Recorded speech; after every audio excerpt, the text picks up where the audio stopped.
Hello, good afternoon दोस्तों। मेरा नाम है धर्मेंद्र कुमार प्रजापत और आज के लेक्चर में हम बात करेंगे आपकी क्लास 10th की जो मैथ्स की एनसीईआरटी है उसके चैप्टर 3 की जो एक्सरसाइज है 3.2 के बारे में। आपका चैप्टर जो थर्ड है वो है दो चर वाले रैखिक समीकरण युग्म।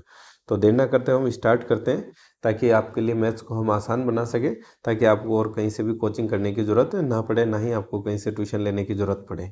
यहाँ पर हम आपको जो एक एक क्वेश्चन जो है यहाँ पर आपको सॉल्व करवाएंगे, वो भी डिटेल के अंदर, ताकि आपको किसी भी तरह की कोई कॉन्सेप्ट को समझने में परेशानी ना हो। तो स्टार्ट करते हैं। तो आपके जो एक्सरसाइज है 3.2 उसका फर्स्ट क्वेश्चन दे रखा है कि भाई निम्न रैखिक समीकरण युग्म को प्रतिस्थापन विधि से हल कीजिए। तो यहाँ पे सबसे इम्पोर्टेंट पॉइंट है वो है ये कि भाई हम रैखिक समीकरण युग्म को तो हम कैसे भी सोल्व कर सकते हैं, दो इक्वेशन है, कोई विशेष बात नहीं। लेकिन हमें किस विधि से सोल्व करना है इसको? प्रतिस्थापन विधि। इंग्लिश में इसको बोलते हैं हम सब्स्टिट्यूशनल मेथड। सब्स्टिट्यूशनल मेथड यानी इसका मतलब क्या होता है कि हमें प्रतिस्थापन का क्या मीनिंग होता है कि एक चीज को हमें क्या करना है? प्रतिस्थापित करना है दूसरे की फॉर्म में। पहले हम इस कॉन्सेप्ट को समझ लेते हैं, फिर हम जो ये क्वेश्चन सॉल्व करते हैं। जैसे कि सपोज करो हमारे पास में दो इक्वेशन है। जैसे मान ली मैंने a1x plus b1y plus c1 equal to 0, और दूसरी इक्वेशन मान ली मैंने a2x plus b2y plus c2 equal to 0। तो इसी तरह के हमें सब में रेखीय समीकरण युग्म दिया हुआ होगा। तो हम यहाँ से क्या करेंगे, जैसे ये है हमारी इक्वेशन फर्स्ट, ये है हमारी इक्वेशन टू। तो इक्वेशन अगर मैं फर्स्ट की बात करूँ, फ्रॉम इक्वेशन फर्स्ट से क्या मिलेगा मुझे? अगर मैं x की वैल्यू फाइंड आउट करना चाहूँ तो मुझे क्या मिलेगा? Minus of c1 minus b1y divide by a1। अगर मैं इसको लिखना चाहूँ तो यही लिख सकता हूँ। x की वैल्यू, x यहाँ रह जाएगा minus c1 minus b1y divide by a1। ये हो गई मेरे पास में इक्वेशन 1 से मुझे x की वैल्यू मिल गई।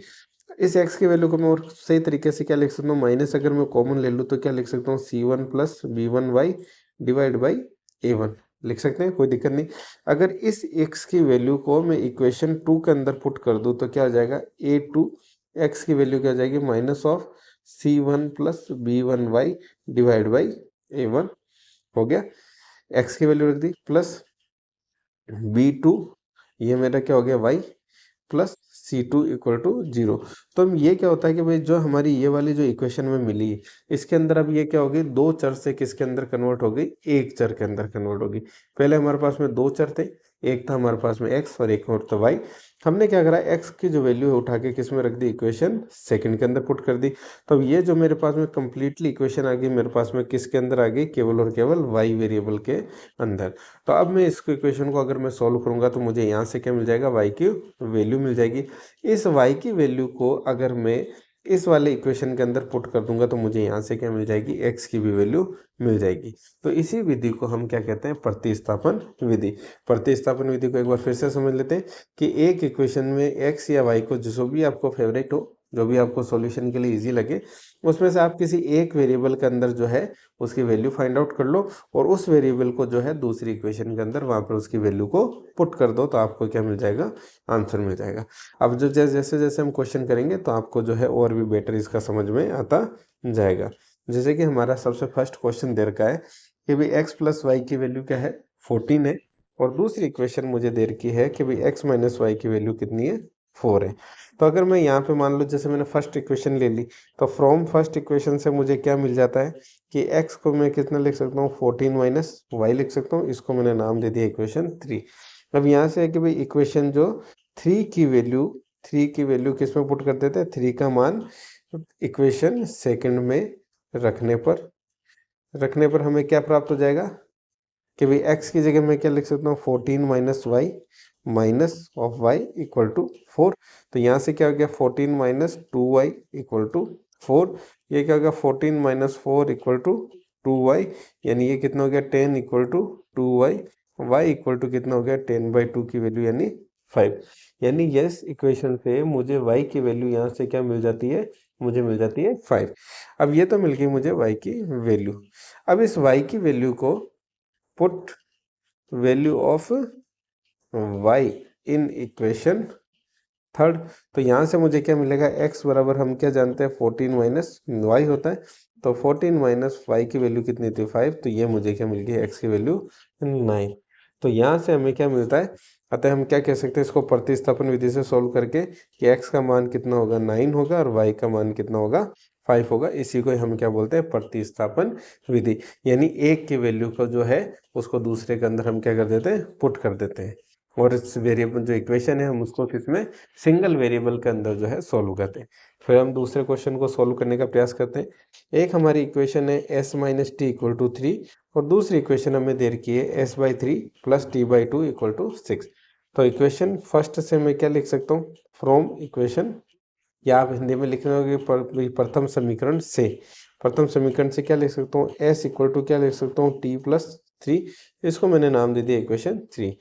तो इक्वेशन जो समीकरण है 3 का मान किस में रख रहे हैं हम 2 में रखने पे, 3 का मान इक्वेशन 2 में रखने पर, 2 में रखने पर मुझे क्या मिलेगा s के मान में मुझे कितना रखना t/3। तो ये कितना हो गया t+3/3 प्लस t की वैल्यू क्या है t का t इक्वल टू 6। अब मुझे क्या करना है इस इक्वेशन को सोल्व करना है। इस तरह की इक्वेशन को कैसे सोल्व करते हैं, जो भी हमारे डिनोमिनेटर के अंदर उसका हम क्या ले लेते हैं एलसीएम ले लेते हैं। तो 3 और 2 का एलसीएम क्या आता है हमारे 6 आता है। फिर 3 दूना 6, 2 से मल्टीप्लाई कर देंगे हम ऊपर 2 और t+3, ये 2 का भाग लगाएंगे 6 में कितनी बार जाएगा 3 बार, ऊपर मल्टीप्लाई कर देंगे 3 से। ये हो गया मेरा एलसीएम। एलसीएम इसको हम सॉल्व करें प्रॉपर तो ये वैल्यू कितनी आएगी 2 of t plus 6 plus 3t equal to 6 into 6 कितना हो जाएगा 36।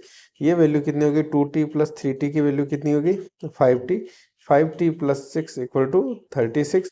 यहाँ से वैल्यू क्या निकल के आ गई 5t बराबर 36 माइनस 6 इक्वल टू 30। t बराबर हो गया 30 डिवाइड बाई 5, यानी t की वैल्यू मेरे पास में यहाँ पे कितनी निकल के आ गई 6 है। अब t का मान मेरे पास में क्या आ गया यहाँ पे 6।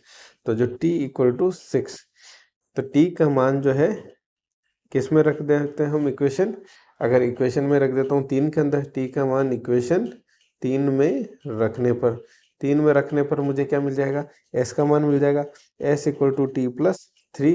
t का मान है 6, 6 प्लस 3, तो s का मान यहाँ पे मुझे क्या मिल गया 9। तो अतः हम क्या कह सकते हैं प्रतिस्थापन विधि से इसको हम जब सॉल्व करेंगे तो क्या जाएगा s की वैल्यू 9 आ जाएगी, t की वैल्यू जो है 6 आ जाएगी। ये हमारा क्या है इसका आंसर है। अब हम सॉल्व करते हैं इसका थर्ड क्वेश्चन 1.3। 1.3 क्वेश्चन दे रखा है 3x minus Y equal to 3, इसको हमने मान लिया इक्वेशन फर्स्ट, और 9x minus 3y equal to 9 को मान लिया मैंने इक्वेशन सेकंड। हमेशा प्रतिस्थापन करते समय आप जो को न्यूमेरिकल सॉल्व करने के लिए ये तरीका अपना सकते हो कि जिसके अंदर भी वैल्यूज कम हो आप हमेशा उसको इक्वेशन फर्स्ट कंसीडर करा करो। जैसे यहाँ मैंने माना 3x माइनस वाई बराबर 3, तो यहाँ पे x की वैल्यू अब मैं निकाल सकता हूँ, दो तरीके हैं। एक निकाल सकता हूँ x बराबर कितना हो जाएगा 3 प्लस वाई अपॉन 3, और दूसरा इसी के अंदर अगर मैं y की वैल्यू फाइंड आउट करना चाहूँ तो y बराबर क्या जाएगा 3x माइनस 3। दोनों ही वैल्यू मेरी क्या है सही है, y को मैं इधर ले गया तो 3x माइनस 3। अब आपको किस को वैल्यू को जो है आपको सब वो जो प्रतिस्थापन करने पे जो है सॉल्विंग करने में आसानी रहेगी। अगर मैं मेरे हिसाब से देखूँ तो मुझे ये लगे कि भाई इस वैल्यू को अगर मैं सब्सटीट्यूट करूँ तो मुझे ज़्यादा इजी रहेगा। तो मैं ये मान लेता हूँ कि भाई y बराबर क्या लिख दिया मैंने 3x माइनस 3, इसको मैंने कंसिडर कर लेता हूँ इक्वेशन 3। अब यहाँ पे लिख लेते हैं वही कि भाई इक्वेशन जो 3 है उसका मान, इक्वेशन 3 में जो y का मान है इक्वेशन 3 का मान इक्वेशन 2 में रखने पर, इक्वेशन 3 में y का मान प्रॉपर लिखें, y का मान इक्वेशन 2 में रखने पर। तो इक्वेशन 2 हमारी क्या है 9x माइनस 3, y की जगह मैं क्या लिख सकता हूँ 3x माइनस 3 इक्वल टू 9। इसको सॉल्व करते हैं हम तो ये क्या आ जाएगा हमारा 9x minus 3 9 9x minus minus plus ये 9 इक्वल टू ये हो गया हमारा 9। इसको सॉल्व करने पर हमें क्या मिला 9x माइनस 9x, तो वैल्यू क्या होगी 0, और ये हमारा बीच में क्या बच गया 9 प्लस इक्वल टू 9। तो ये हम जानते हैं कि 9 इक्वल टू 9 यानी होता है, तो यानी ये कंडीशन हमारी क्या है, ये तो बिल्कुल सत्य है, इसमें कोई दिक्कत वाली बात नहीं है। इसका मतलब जो हमारी ये लीनियर पेयर ऑफ जो इक्वेशन है, हमारे जो रेखीय समीकरण युग्म है, वो किस तरह के इसका सॉल्यूशन होगा, इसके अनंत जो है इसके सॉल्यूशन होंगे, यानी अनंत इसके जो है हल होंगे, या इसको आप कह सकते हो भाई इसके जो है इनफाइनाइटली जो है, इसको इंग्लिश में बोलते हैं, हम बोलते हैं कि भाई इनफाइनाइटली मेनी सॉल्यूशन, इसके जो है अनेक हल जो है पॉसिबल है। यहाँ पे हमें क्या मिल गया 9 इजकल टू 9 मिल गया। अब देखते हैं हम नेक्स्ट क्वेश्चन 4 में अब दे रखा है 0.2x प्लस 0.3y प्लस 1.3। अब जब भी इस तरह का कोई इक्वेशन आता है पॉइंट में, तो हमें पॉइंट में सोल्व करने में क्या होती है, दिक्कत होती है। तो हम क्या कर लेते हैं, मल्टीप्लाई जो है बोथ इक्वेशन बाई 10 मल्टीप्लाई कर देते हैं, मल्टीप्लाई बाई 10। तो दोनों तरफ भी मल्टीप्लाई कर देंगे 10 से, तो कोई इक्वेशन में फर्क पड़ेगा नहीं। तो फर्स्ट इक्वेशन तो हमारी क्या बन जाएगी 2x plus 3y equal to 13, इसको नाम दे दिया मैंने 3। और जब दूसरी को करेंगे तो क्या जाएगा 4x plus 5y equal to 23, इसको हमने नाम दे दिया 4। तो यहाँ से हम क्या फाइंड आउट कर सकते हैं कि हमने इक्वेशन 3 से, फ्रॉम इक्वेशन 3 से x की वैल्यू फाइंड आउट कर लेते हैं। तो x की वैल्यू कितनी आ जाएगी इक्वेशन 3 से 13 माइनस 3y डिवाइड बाई 2, इसको हमने नाम दे दिया equation 5। Put value of x from equation 5 into equation 4। मतलब क्या कर रहे हैं हम, जो हमारे 5 के अंदर जो हमारे x की वैल्यू दे रखी है उसको हम किस में रख रहे हैं, 4 के अंदर रख रहे हैं। तो यहाँ पे वैल्यू में क्या मिल जाएगी 4, x की जगह क्या मिल जाएगा 13 minus 3y divide by 2 plus 5y equal to 23। अब इसको सॉल्व करने पे क्या मिलेगा, 2 से तो ये कैंसिल हो जाएगा 2, तो रिमेनिंग क्या बच गया 13 दूना 26 माइनस 2 तिया 6y plus 5y equal to 23। तो 6y में से यहाँ पे इसको क्या लिखूंगा 26 में से ये माइनस 6y में से 5y चला गया minus y equal to 23। y को हम उधर ले जाएं तो यहाँ पे क्या जाएगा 26 माइनस 23 इक्वल टू y। तो y की वैल्यू यहाँ से मुझे क्या मिल गई 3। अब इस जो y की वैल्यू है, y की वैल्यू को y का मान इक्वेशन 5 में रखने पर, y का मान इक्वेशन 5 में रखेंगे तो हमें क्या रिजल्ट मिलेगा, x बराबर 13 माइनस 3 इंटू 3 डिवाइड बाई 2। तो ये कितना जाएगा 13 माइनस 9 डिवाइड बाई 2, 13 माइनस 9 यानी 4 डिवाइड बाई 2, यानी x का मान कितना जाएगा हमारे पास में 2। तो यानी इस रेखीय युग्म समीकरण को सोल्व करने पे प्रतिस्थापन विधि से हमें क्या मिला, x बराबर 2 एंड y बराबर 3। ये हमारा इसका क्या है, आंसर है। नेक्स्ट सोल्व करते हैं हम इसी का। नेक्स्ट क्वेश्चन है हमारा 5 क्वेश्चन। फिफ्थ क्वेश्चन हमें दे के स्क्वायर रूट के अंदर वैल्यू, स्क्वायर रूट के अंदर वैल्यू बात करें तो हमें सोल्व तो इसी तरह से करना है, प्रतिस्थापन विधि से सोल्व करना है। तो प्रतिस्थापन विधि से हम क्या लिख सकते हैं, इसको हमने नाम दे दिया इक्वेशन 1, इसको नाम दे दिया इक्वेशन 2। तो हम क्या लिख सकते हैं, समीकरण 1 की सहायता से, 1 की सहायता से क्या लिख सकते हैं, 1 की सहायता से हम लिख सकते हैं x बराबर minus root 3y divide by root 2।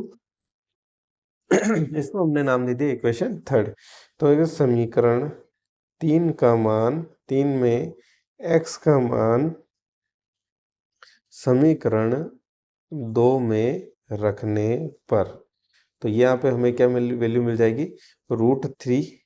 x की वैल्यू में क्या लिख सकता हूँ, minus root 3y divide by root 2 minus root 2y equal to 0। इसको सॉल्व करते हैं तो ये वैल्यू क्या हो जाएगी रूट 3 इंटू रूट 3, तो कितना हो जाएगा 3, तो ये हो गया minus 3y divide by root 2 minus root 2y equal to 0। जब इसको सॉल्व करेंगे तो क्या मिलेगा हमें, माइनस 3y, इनका एलसीएम लेंगे तो क्या आएगा हमें रूट 2 मिलेगा, रूट 2 से रूट 2 मल्टीप्लाई होगा कितना आ जाएगा 2 आ जाएगा, ये क्या हो गया 2y इक्वल टू 0। इसको और फर्दर सॉल्व करेंगे तो क्या आ जाएगा हमें minus 3y equal to 2y, जो कि क्या है एक तरह से 3y माइनस 2y, या इसको बोल सकते हैं, एक मिनट इसको जोड़ ही देते हैं यहाँ पे, ये कितना हो गया माइनस 5y इक्वल टू 0। तो यहाँ से हम क्या कह सकते हैं कि y की वैल्यू हमें क्या मिल गई 0।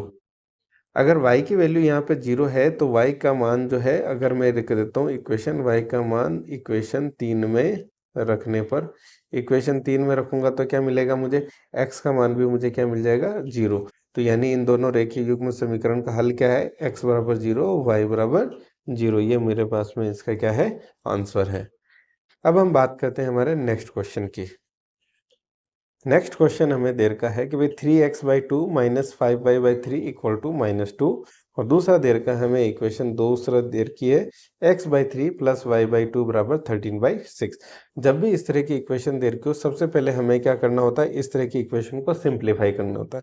सिंप्लीफाई कैसे करेंगे, जैसे पहले इक्वेशन के अंदर हमारे पास में डिनोमीटर कितना दे रखा 2 और 3, यानी इनका एलसीएम निकालेंगे तो क्या आ जाएगा 6 आ जाएगा। तो हमने 6 ले लिया। फिर 2 को हम डिवाइड करेंगे, 2 को भाग लगाएंगे 6 के अंदर तो कितना आएगा 3, फिर उस 3 से मल्टीप्लाई कर देंगे ऊपर 3 से, तो ये इक्वेशन क्या हो जाएगा 9x, फिर बीच में हमारा माइनस, फिर 3 दूना 6, 2 पंजे 10, ये हमारा हो गया 10y। ये इक्वल को साइन इक्वल टू -2, यानी इसको मैं फर्दर और सॉल्व करूंगा तो क्या मिल जाएगा मुझे 9x minus 10y equal to -12, यानी ये मेरे पास में इक्वेशन क्या आ गई 3 आ गई। इसी तरह से जो ये दूसरी इक्वेशन है इसको, इसका भी एलसीएम कितना आ जाएगा 6, 3 दूना 6 यानी कितना हो जाएगा 2x प्लस 2 तिया 6 यानी 3y इक्वल टू हमारे पास में कितना 13y। 6 से 6 क्या हो जाएगा कैंसिल, तो हमारे पास में दूसरी इक्वेशन कितनी आ गई 2x plus 3y equal to 2x plus 3y equal to 13, 2x plus 3y equal to 13, ये होगी हमारी इक्वेशन 4। अब दोनों में से जो हमारे पास में एक तो इक्वेशन आ गई 3 आ गई, एक हमारे पास में इक्वेशन आ गई 4 आ गई। अगर मुझे वैल्यू सब वो प्रतिस्थापित करनी है तो मुझे कौन सी वैल्यू सिंपली वो कैलकुलेशन के अंदर जो है सिंपल पड़ेगी, तो वो है मेरी 4। तो इस यहाँ से मैं अगर फ्रॉम समीकरण 4 से, समीकरण 4 से मैं क्या लिख सकता हूँ, x की वैल्यू कितनी होगी 13 माइनस 3y डिवाइड बाई 2, इसको हमने नाम दे दिया इक्वेशन 5। तो समीकरण जो है 5 से x का मान किस में रखेंगे हम, समीकरण 3 में, समीकरण 3 में रखने पर, तो 3 में रखने पर 3 की वैल्यू क्या है 9, x की वैल्यू कितनी है 13 माइनस 3y डिवाइड बाई 2, ये 9x minus 10y equal to minus of 12। यहाँ से सोल्व करते हैं, यहाँ से सोल्व करेंगे तो हम कितना आ जाएगा, फिर से इसका क्या कर लेना है 9, 13 minus 3y minus 20y equal to -24। 2 से मैंने क्या कर दिया, सबको मल्टीप्लाई कर दिया, यानी यहाँ भी मल्टीप्लाई कर दिया, यहाँ भी कर दिया, यहाँ भी कर दिया। तो ये वैल्यू मेरे पास में क्या आ गई 13 नंबर कितना होता है, 13 नंबर कितना होता है 117 minus 9 27y minus 20y equal to -24। तो 117 को मैं क्या ले जाता हूँ, उधर ले जाता हूँ, तो ये कितना हो जाएगा -27y माइनस 20y, इधर जाएगा -24 माइनस 117, दोनों को हम ऐड कर लेते हैं। 27 और 20 हमारे कितना आ गया 7 का 7 47y माइनस का इक्वल टू माइनस का 24 और 17 कितना हो गया 4 और 7 11 का 1 हासिल लग गया 1, 2 और 2 4, ये हो गया हमारा 141। माइनस से माइनस हमारा क्या हो गया कैंसिल, y की वैल्यू क्या आ गई हमारी 141 अपॉन 47। अब 47 का हमें 141 को डिवाइड करना है 47 से, तो अगर 47 को हम मल्टीप्लाई करेंगे 3 बार तो हमारे पास में क्या था 141। तो यहाँ से मुझे y का मान कितना मिलता है 3। तो इस y का जो वैल्यू है, y का मान अगर मैं इक्वेशन में पुट कर दूँ, y का मान इक्वेशन 5 में रखने पर, 5 ही ले रखी हमने, 5 में रखने पर, और 5 हमारी क्या है x इक्वल टू हमारी कितनी है 13 minus 3y divide by 2, 13 minus 3y divide by 2, तो ये क्या हो गया 13 माइनस 3 इंटू 3 डिवाइड बाई 2, यानी 13 माइनस 9 डिवाइड बाई 2 यानी 4/2 यानी कि 2, यानी हमें यहाँ से क्या मिला x की वैल्यू 2 और y की वैल्यू हमें 3, ये हमारे इस इक्वेशन के क्या हो गया हमारे आंसर हो गए। तो ये हमारा लेक्चर वैसे भी 18-20 मिनट का हो गया, ज़्यादा हो गया। तो अब जो इसके नेक्स्ट क्वेश्चन है वो हम अगले लेक्चर के अंदर करेंगे। और अगर आपको कंटेंट पसंद आए तो प्लीज़ चैनल को लाइक शेयर एंड सब्सक्राइब जरूर कीजिएगा। Thank you.